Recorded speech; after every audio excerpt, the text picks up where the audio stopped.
if you're going to start an indoor kitchen garden, or you're just wanting to start some seeds indoors for your outdoor garden, then you are going to want to start compiling some equipment for that.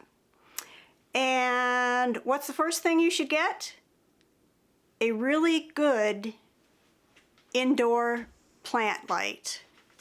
So I have been testing out various different lights, about 9 different kinds of lights.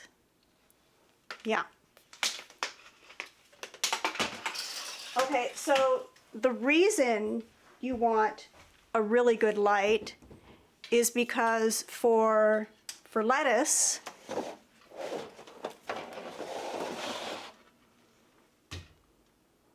and things like that,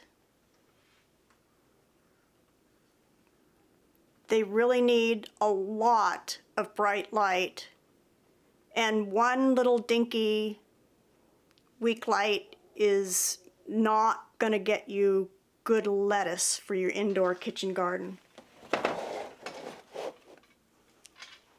So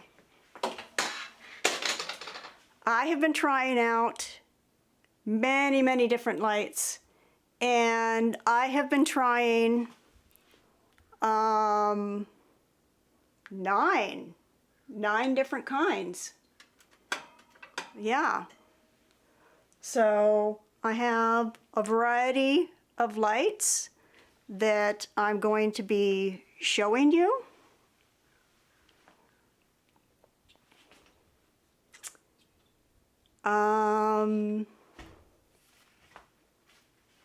Yeah. What's the best kind? Yeah.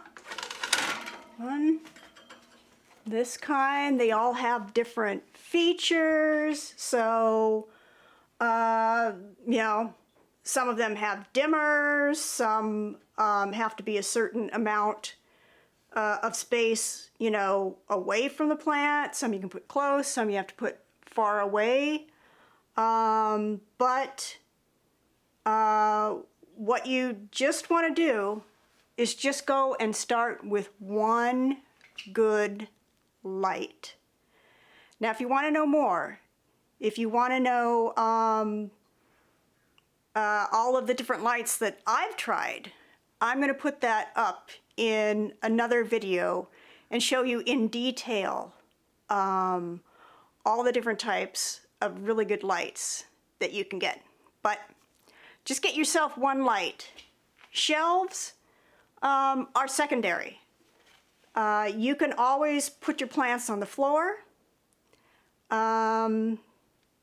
but you're going to get a really good head start if you just get one good light to start with.